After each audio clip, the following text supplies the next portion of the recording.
The classroom smelled of chalk, dust, and crayons, that familiar scent of childhood that usually brought comfort. But today, something felt wrong. Ms. Rebecca Hart stood at the front of her third-grade classroom, watching 23 children settle into their morning routine. 22 of them moved with the easy chaos of 8-year-olds, backpacks thudding against desks, pencils clattering, voices overlapping in excited chatter about weekend adventures. But one child stood frozen. Emma Collins remained by the doorway, her small hands gripping the straps of her backpack so tightly her knuckles had gone white. Her eyes were fixed on her desk, on the blue plastic chair tucked beneath it, as if it were something dangerous. The other children flowed around her like water around a stone, barely noticing her stillness. But Rebecca noticed. She'd been teaching for 12 years, and she'd learned to read the silence as much as the noise. "Emma, sweetie," Rebecca called gently. "Come take your seat. We're about to start morning circle." The girl flinched. It was subtle, just a small tightening of her shoulders, a quick intake of breath, but it was there. Emma's feet remained planted where they were. "Emma." Rebecca moved closer, keeping her voice soft. "Is everything okay?" The child's lips parted, trembling slightly. For a moment, Rebecca thought she might speak. Instead, Emma gave a small shake of her head and took a tentative step forward. She approached her desk the way someone might approach a cliff edge, each movement careful and measured. When she reached her chair, she stopped again. "I can stand," Emma whispered, so quietly Rebecca almost missed it. "Can I just stand today, Miss Hart?" Before Rebecca could respond, another student called out. "Ms. Hart, Tyler took my eraser." The moment shattered.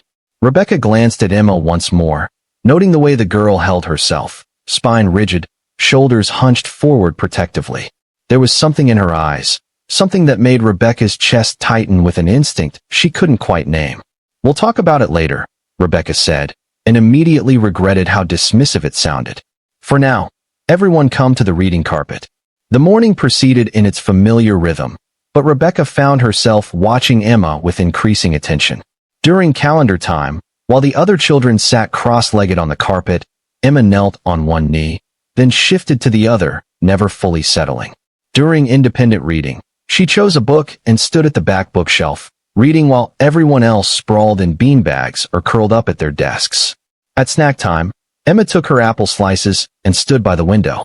"Emma, honey, don't you want to sit with your friends?" Rebecca asked, gesturing to the table where 3 other girls were giggling over their snacks. Emma's response was immediate and visceral. She shook her head rapidly, backing up a step. "I'm okay standing. I like standing. But sweetie, you've been standing all morning. Aren't your legs tired?" "No, ma'am." Emma's voice carried a tremor that didn't match the words. "I promise I'm fine." Rebecca watched the child's face, the way her jaw clenched, the thin sheen of sweat on her forehead despite the cool air from the classroom vent. The way she held her body suggested someone bracing for impact, preparing for pain.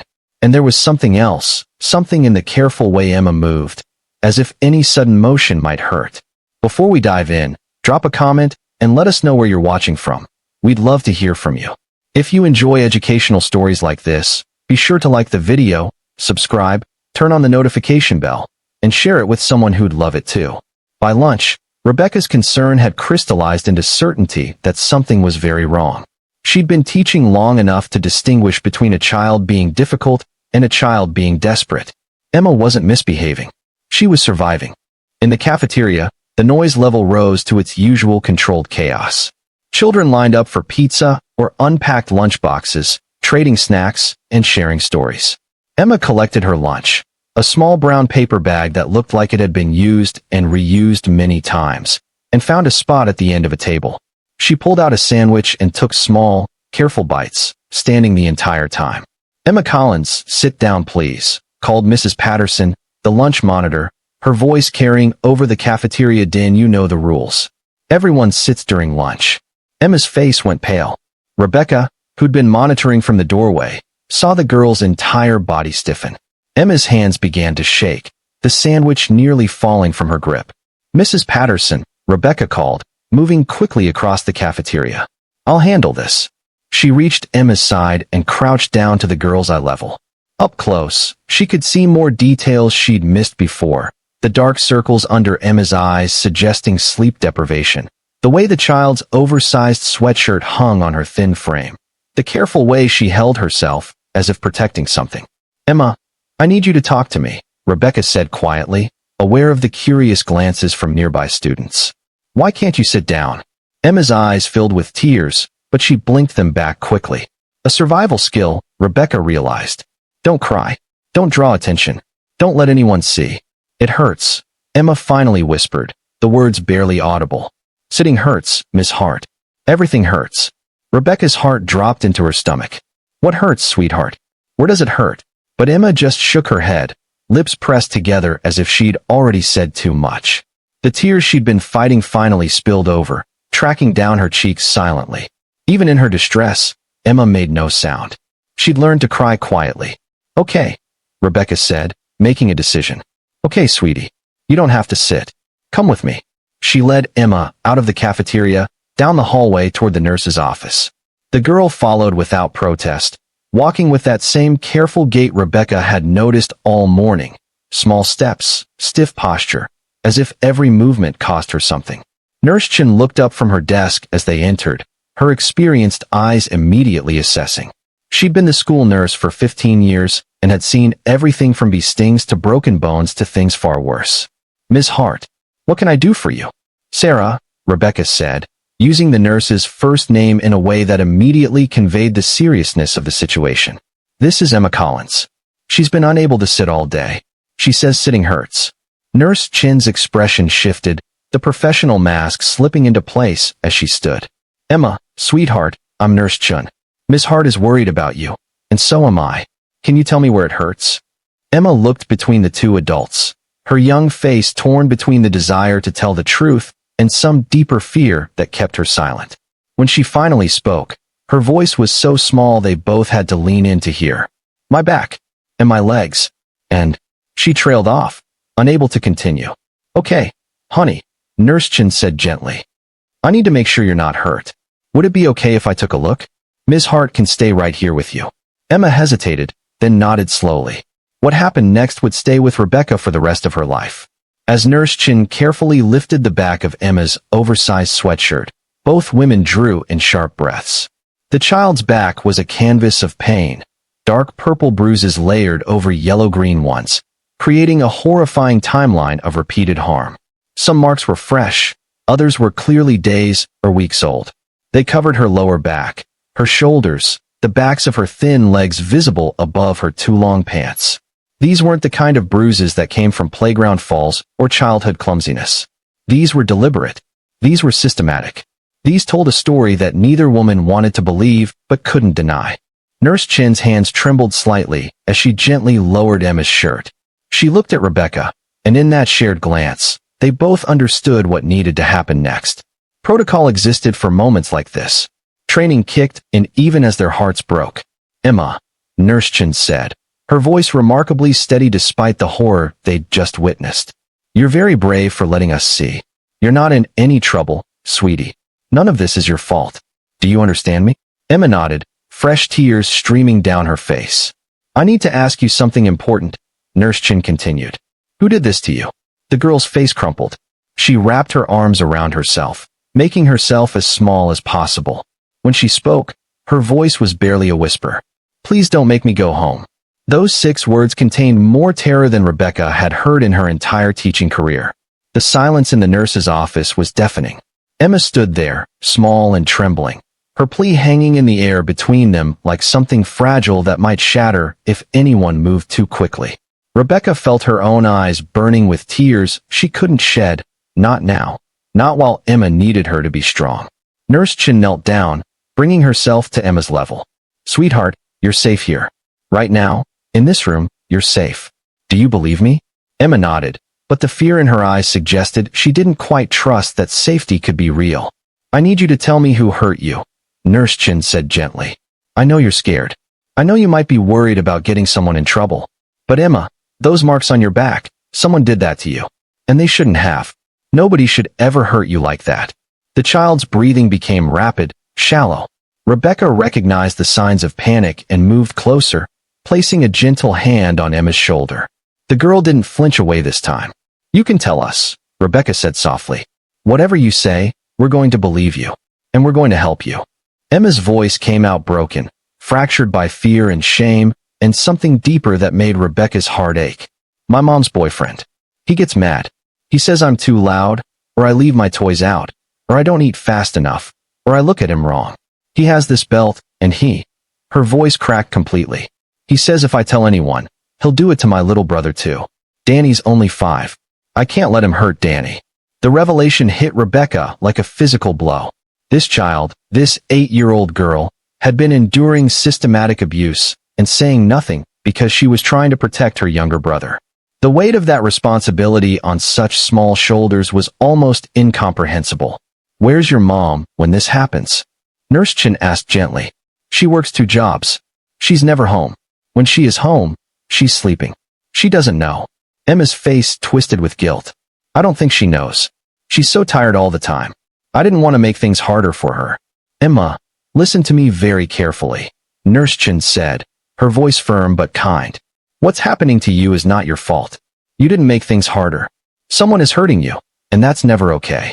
Your job isn't to protect the adults in your life. The adults are supposed to protect you. But Danny, we're going to protect Danny too, Rebecca interjected. I promise you, Emma. We're not going to let anything happen to your brother. But we need to make some phone calls now. Do you understand? Emma's eyes widened with fresh panic. You're calling the police? We have to call people who can help, Nurse Chen explained. Social workers, people whose job it is to make sure children are safe. The police might come too, but Emma, you haven't done anything wrong. They're not coming for you. They're coming to help you. The girl started crying in earnest then, her small body shaking with sobs she'd probably been holding back for weeks or months. Rebecca pulled her into a careful hug, mindful of the bruises, and felt Emma collapse against her. The child was so thin, so fragile, like a bird with broken wings. I'm scared, Emma whispered into Rebecca's shoulder. I'm so scared. I know, baby. I know. But you're not alone anymore.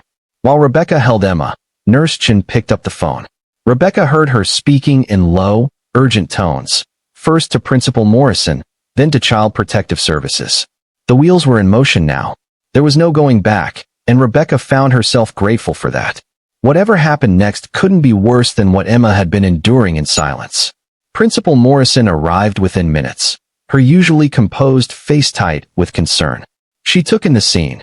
Emma still clinging to Rebecca, Nurse Chen documenting everything with careful, thorough notes, and immediately understood the gravity of the situation.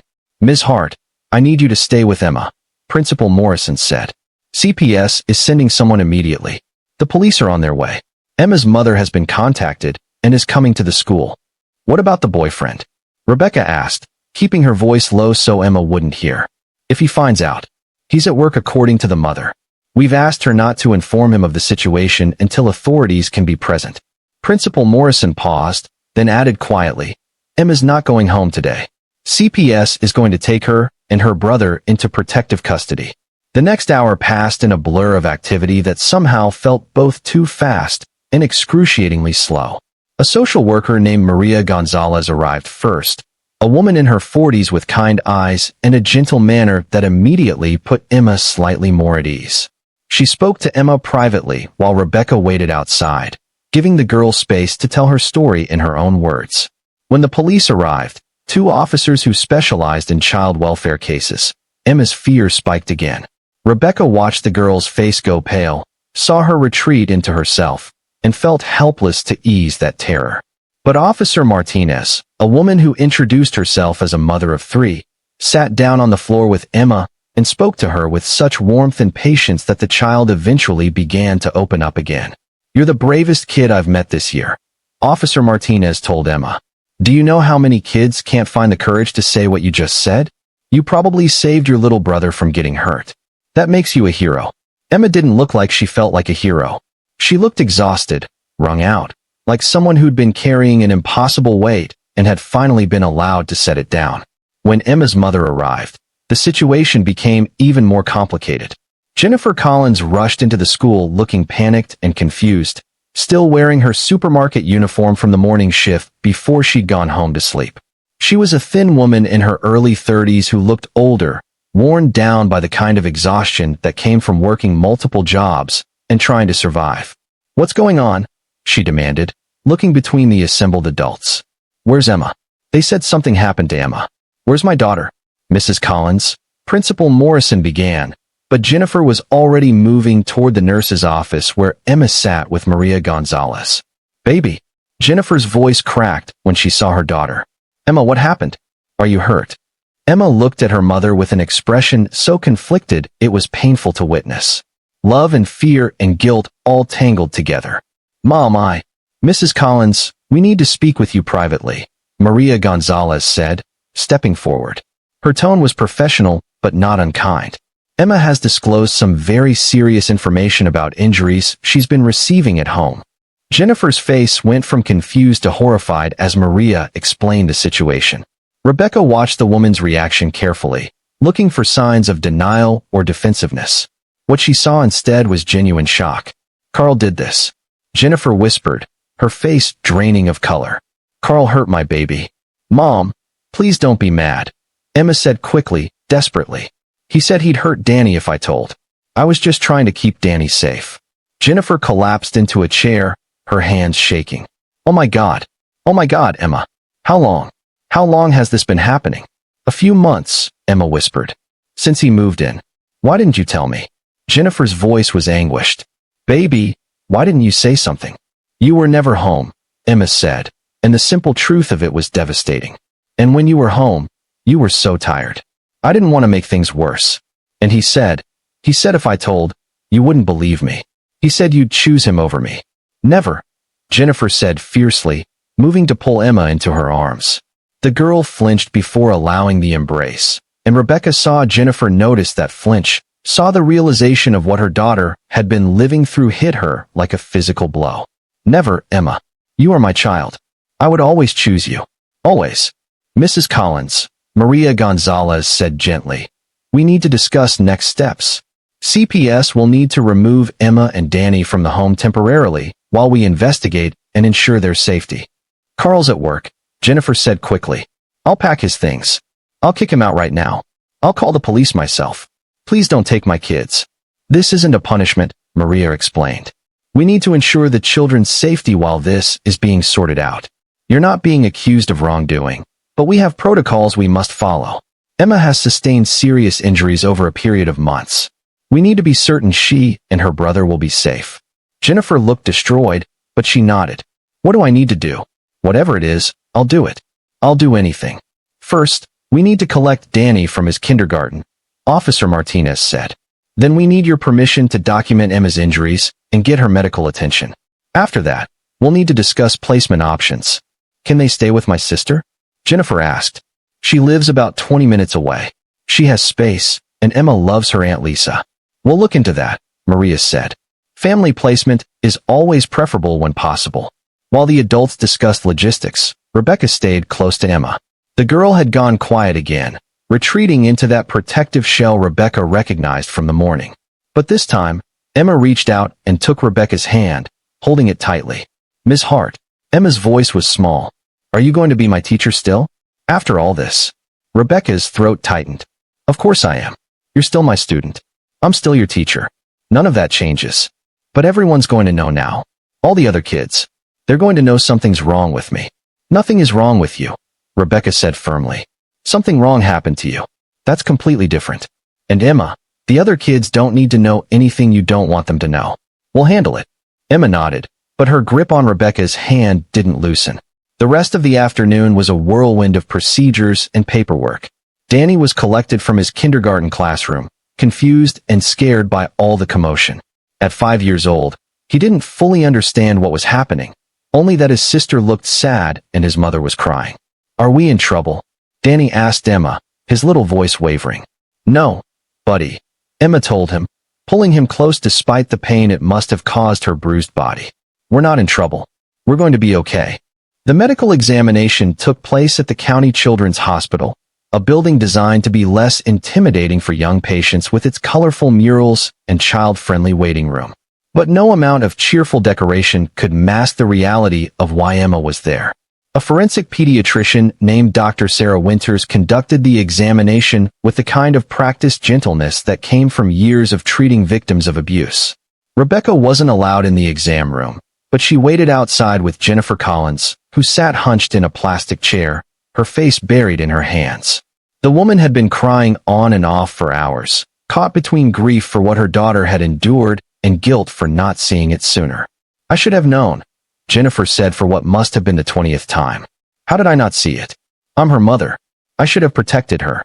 "You were working 2 jobs to keep a roof over their heads," Rebecca said quietly. "You were doing what you thought you had to do to take care of them. That's not enough though, is it?" Jennifer looked up, her eyes red and swollen. "Being a provider isn't enough if you're not there to actually protect them. I brought that man into our home. I let him around my children. This is on me." "Carl made the choice to hurt Emma," Rebecca countered. "Not you. He's the one responsible. But I made it easy for him, didn't I? Working all those hours, leaving them alone with him. God, I was so grateful to have someone to watch them when I couldn't be there. I thought I was being smart, having an adult in the house. I thought," her voice broke. "I thought they were safe." Before Rebecca could respond, Dr. Winters emerged from the exam room. Her expression was professionally neutral, but Rebecca had learned to read the subtle signs of doctors who'd seen something that disturbed them. "Mrs. Collins, could we speak privately?" Dr. Winters gestured toward a small consultation room. Jennifer stood on shaky legs. "Can Ms. Hart come? Please? I need someone with me." Dr. Winters nodded, and the 3 of them entered the room. The doctor didn't waste time with pleasantries. "Emma's injuries are extensive and at various stages of healing," she began. "I've documented over 20 distinct bruise sites, plus several areas of scarring consistent with repeated belt strikes. The pattern and location of the injuries are consistent with her account of abuse. Some of the older injuries show signs of inadequate healing, suggesting she didn't receive medical attention when she should have." Jennifer's face crumpled. "How bad is it?" "Physically, nothing that won't heal with time and proper care," Dr. Winters said. "But psychologically, the impact of sustained abuse like this can be significant. Emma's going to need counseling, probably long-term. She's developed some concerning coping mechanisms: the silence, the fear of adult attention, the protective behavior toward her brother. These are all signs of a child who's been living in survival mode." "What about Danny?" Jennifer asked. "Did Carl hurt Danny too?" "Danny shows no signs of physical abuse," Dr. Winters said. "Emma appears to have been successful in protecting him. But witnessing abuse, even indirectly, can be traumatizing. I'd recommend evaluation and counseling for him as well." "I'll do whatever it takes," Jennifer said. "Whatever they need. I don't care what it costs." "The state will provide support services," Dr. Winters assured her. "Right now, the most important thing is ensuring their immediate safety and beginning the healing process." When they returned to the waiting room, Emma was sitting with Maria Gonzalez and Danny, reading him a picture book. The sight of her, this small girl who'd been through hell, now comforting her younger brother, made Rebecca's chest ache. Children were so resilient, but they shouldn't have to be. "Emma," Jennifer said, moving toward her daughter. "Baby, I'm so sorry." Emma looked up from the book, her expression guarded. "For what?" "For not seeing what was happening. For not being there. For letting someone hurt you." Jennifer knelt in front of her children, tears streaming down her face. "I'm your mom. I'm supposed to protect you, and I failed." "You didn't know," Emma said quietly. "I didn't tell you. You shouldn't have had to tell me. I should have seen it." Jennifer reached out tentatively, and this time when Emma flinched, she didn't pull away. She let her mother hold her, carefully, mindfully of the bruises. "I'm going to fix this. I promise you, baby. He's never coming near you again." "What about our house?" Emma asked. "Where are we going to live?" "Your Aunt Lisa is getting the spare room ready," Maria interjected. "You'll stay with her for a little while, just until we make sure everything's safe. Your mom's going to make sure Carl moves out completely." "Is he going to jail?" Danny asked suddenly, looking up from the picture book. Even at 5, he'd picked up enough to understand something serious was happening. The adults exchanged glances, unsure how to answer. Finally, Officer Martinez, who'd been standing quietly by the door, spoke up. "We're going to make sure he faces consequences for what he did," she said. "The law takes hurting children very seriously." What she didn't say, what they all knew but couldn't tell the children yet, was that the case against Carl would be complicated. These cases always were. It would depend on Emma's testimony, on the medical evidence, on whether the prosecutor felt they had enough to convict. It would mean Emma having to recount her abuse, possibly multiple times, possibly in court. The system designed to protect children often required them to relive their trauma over and over. As the sun began to set, Rebecca finally had to leave. She'd been at the hospital for hours, and there were still procedures to complete, paperwork to file, arrangements to finalize. Before she left, she pulled Emma aside one more time.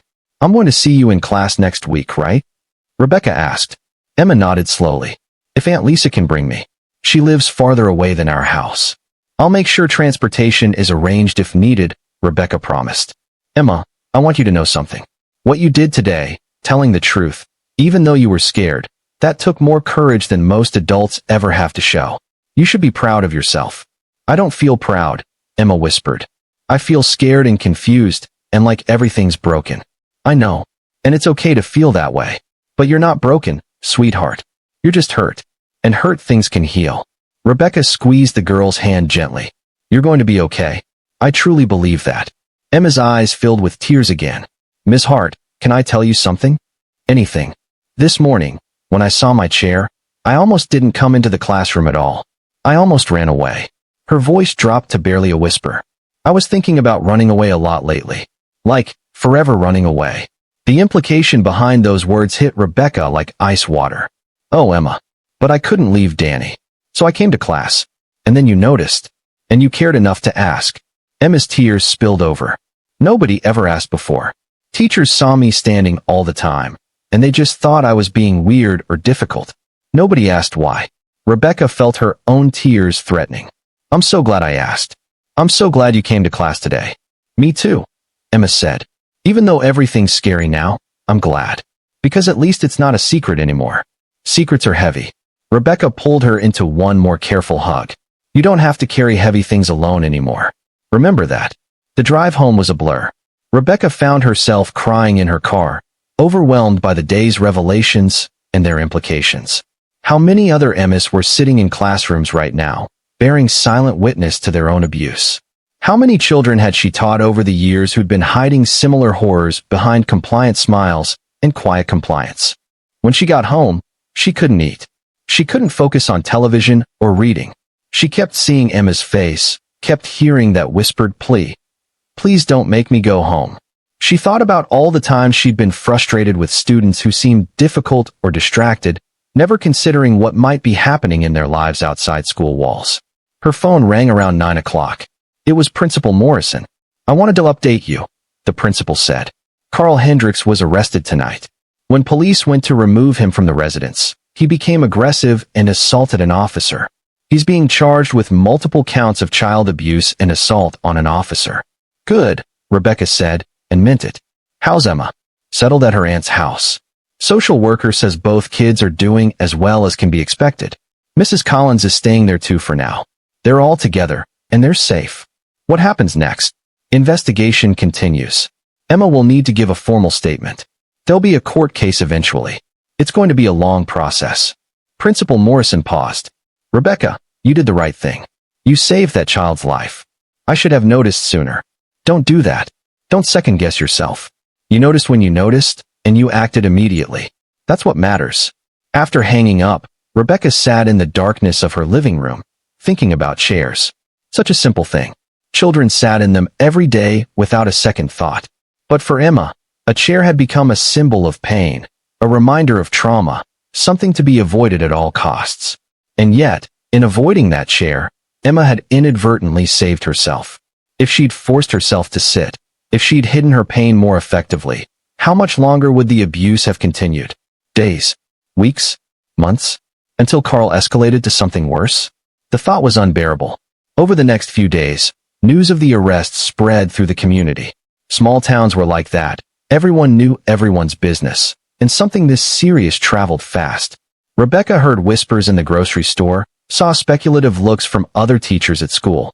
The story morphed as it passed from person to person, details added or changed, judgment passed by people who hadn't been there. Some people blamed Jennifer Collins. What kind of mother doesn't know her daughter's being beaten? Rebecca heard someone say in the checkout line. Others blamed the school. How did the teachers not notice? Someone else wondered aloud at the coffee shop. Rebecca wanted to scream at all of them. It was easy to judge from the outside, Easy to assume you would have seen the signs, would have acted faster, would have prevented it. But abuse thrived in silence precisely because it was so good at hiding in plain sight. Abusers were often charming, manipulative, skilled at presenting a normal facade to the world while terrorizing their victims in private. And victims like Emma, quiet, compliant children who'd learned that making noise brought punishment. They were masters of invisibility. They'd had to be, to survive. Monday morning arrived with a strange heaviness. Rebecca stood at her classroom door, greeting students as they arrived, but her mind was elsewhere. Emma's desk sat empty, the blue chair tucked neatly beneath it. Several students had asked where Emma was, and Rebecca had given them the truth she and Principal Morrison had agreed upon. Emma's staying with family for a little while. She'll be back when she's ready. But by Wednesday, Emma surprised everyone by returning to school. Rebecca saw her coming down the hallway with her Aunt Lisa, a woman in her late 30s with kind eyes and a protective arm around her niece's shoulders. Emma looked smaller somehow, more fragile, though she was wearing clothes that actually fit her for the first time, jeans without holes, a sweater that wasn't 2 sizes too big. Her hair had been washed and braided carefully. She looked cared for in a way Rebecca hadn't seen before. "Ms. Hart," Aunt Lisa said, extending her hand. "I'm Lisa Chun, Emma's aunt." Emma wanted to come back to school. The counselor said routine might help, as long as she feels safe here. "She's always safe here," Rebecca said firmly, then looked down at Emma. "Hi, sweetheart. I'm so glad to see you." Emma managed a small smile. "Hi, Ms. Hart. Is my desk still there?" "Of course it is. It's been waiting for you." As they walked into the classroom together, Rebecca noticed Emma's steps were still careful, still measured, but there was something different about her. The hunched shoulders had straightened slightly. The constant vigilance in her eyes had eased just a fraction. She was still hurt, still healing, but she was no longer carrying that unbearable secret alone. The other students greeted Emma with the innocent enthusiasm of children who didn't know the full story. "Emma, you're back. Where were you? We missed you." Emma's face flushed, but she smiled. "I was staying with my aunt. I'm living there now." "Cool. Does she have a pool?" "No, but she has a cat named Mr. Whiskers." And just like that, the conversation moved on to pets and favorite animals, the easy flow of childhood friendships resuming as if nothing had changed. Except everything had changed, and Rebecca knew Emma would carry this experience with her forever.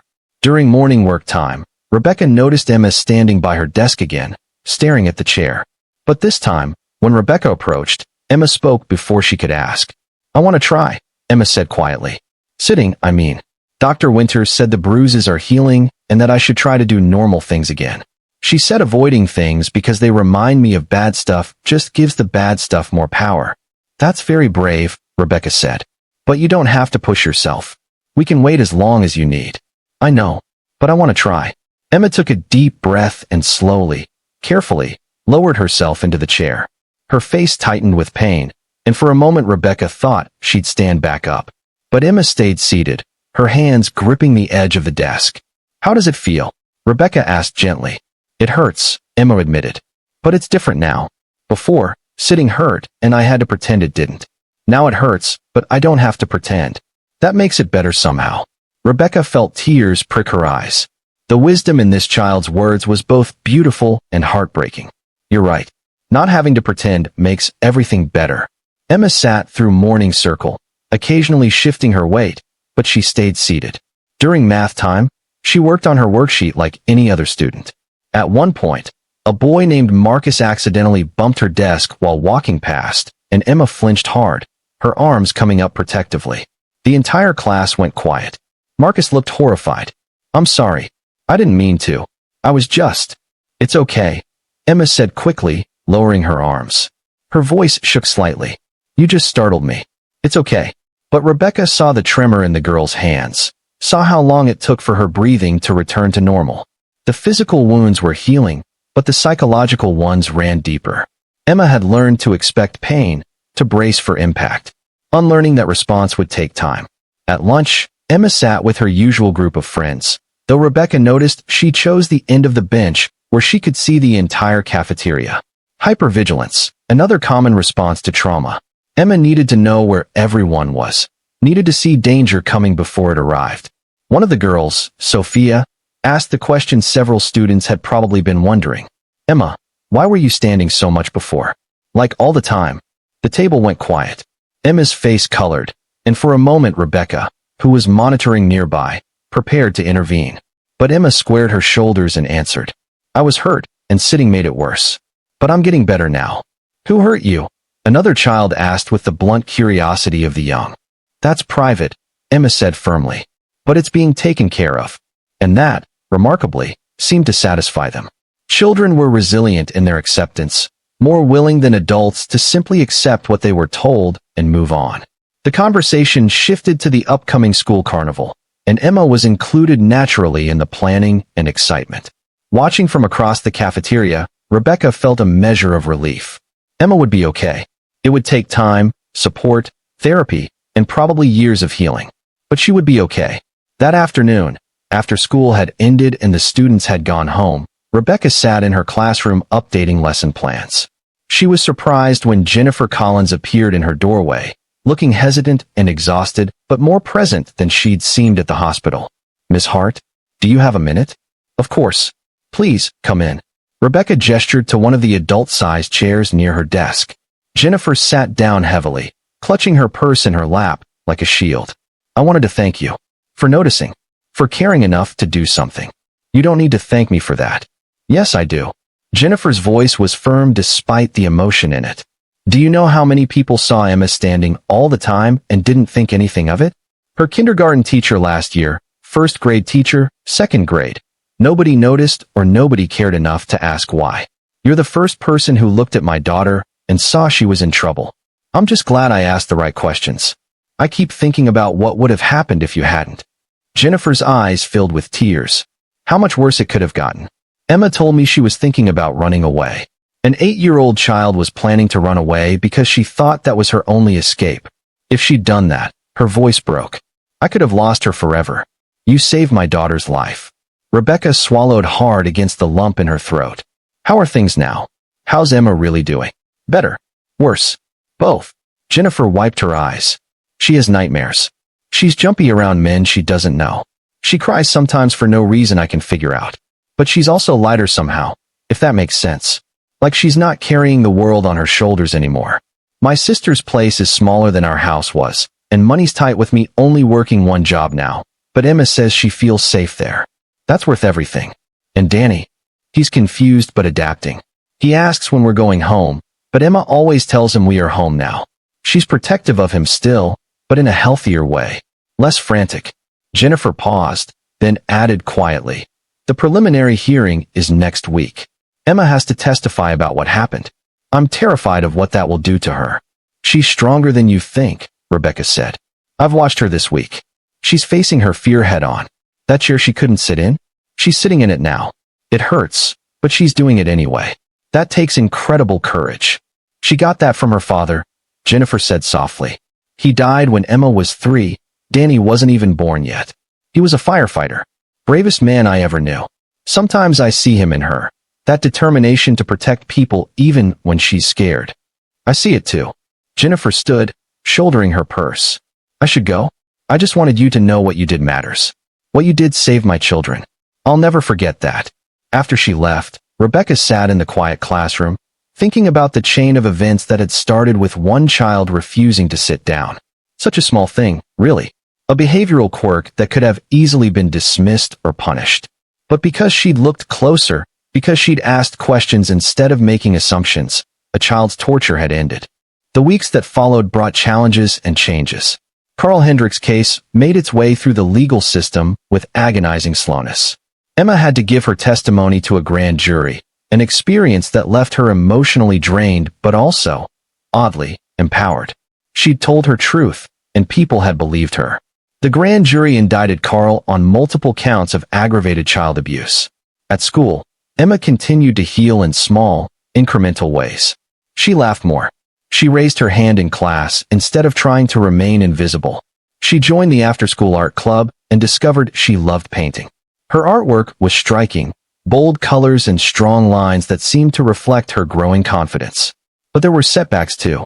A substitute teacher raised his voice one day during a fire drill, and Emma had a panic attack in the hallway. A unit on family structures in social studies required careful navigation when Emma struggled to explain her living situation. A school assembly in the gymnasium, with its echoing acoustics and crowded bleachers, overwhelmed her sensory processing to the point where she had to leave. Through it all, Rebecca watched and supported and advocated. She attended training on trauma-informed teaching. She read books about helping children heal from abuse. She learned to recognize Emma's triggers and warning signs, learned when to push gently forward and when to offer space for retreat. 6 months after that first day when Emma couldn't sit down, Rebecca arrived at school to find a small package on her desk. Inside was a watercolor painting Emma had made, a child sitting in a blue chair, but the chair was surrounded by flowers and sunshine. At the bottom, in careful 8-year-old handwriting, Emma had written, "Thank you for seeing me when I was invisible. Love, Emma." Rebecca hung the painting on the wall behind her desk, where she could see it every day. It became a reminder not just of Emma's story, but of all the stories she might not know. Every quiet child, every compliant student, every kid who seemed fine. They all carried their own burdens, their own secrets, their own silent struggles. The painting reminded her to look closer, to ask questions, to notice when something seemed off, even if she couldn't articulate why, to trust her instincts and act on them, even when it was uncomfortable or inconvenient. Because sometimes, a child avoiding a chair wasn't just a behavioral issue. Sometimes it was a cry for help that nobody else was hearing. And sometimes, one teacher noticing one small detail could change the entire trajectory of a child's life. Emma's case went to trial 8 months later. Carl Hendricks was convicted on all counts and sentenced to 15 years in prison.